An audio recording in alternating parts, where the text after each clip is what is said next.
Жел ойлор. Даанышмандан бир жигит сурайт. Сиздин даанышмандык өзгөчөлүгүңүз эмнеде? Кандай жашап, кандай жашоо тартиптерин карманасыз? Кадимкидей эле эң жөнөкөй жашоо менен жашайм.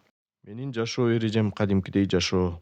Мисалы курсагым ачса тамак жейм. Уктагым келсе уктайм. Бул айткандарыңызда эч кандай өзгөчөлүктөр жок да. Сиз даанышман адам катары өзүңүздөгү өзгөчө нерселерди санап берсеңиз, менин өзгөчөлүгүм кандайдыр бир өзгөчөлүк менен жашабаганымда. Кандайча? Өзгөчөлөнөбүз деп жатып адамдар өзүмчүлдүккө өтүп кетип жатышат. Бирок эми элдин баары эле сиздей болуп курсак ачканда тамак жейт, уктагысы келгенде уктайт, эс алгысы келсе эс алат. Бул бизге жаңылык эмес да. Даанышман жылмайып: жок, андай эмес.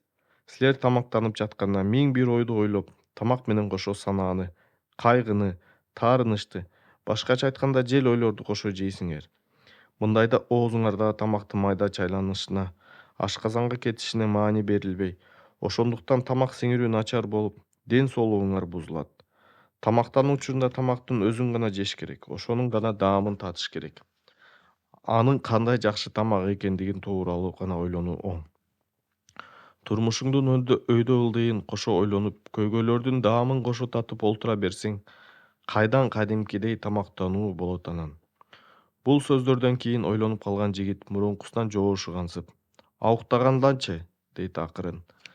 Дасторкон үстүндө тамак жана мен, башка эч нерсе жок дегендей жаткан учурда да уйку экөөбүз гана болобуз. Тынч уйку гана адамга кубат берип, уктап жатканда биздин акыл күчүбүздү, дене күчүбүздү калыбына келтирет. Бирок адамдар так ошол уктаар алдында төшөгүнө жатып алып, аларга эң жакпаган адамдарды, окуяларды, түшөлтүп жаткан жагымсыз нерселерди ойлоно башташат. Албетте, муну менен ден соолук бузулат. Жашоосун татаалдантып алган жана кайра жашоону эңсей берген бул адамдардын адаты. Учур чакты баала, учур чак менен жаша. Өткөн чакты өкүнүч менен эстеп, азыркы көз ирмемдерге кийлигиштире бербе. Келер чакты бүгүнкү жашооңо киргизбе. Эс акыл бүгүнкү күндүн ырахаты менен жашабаса.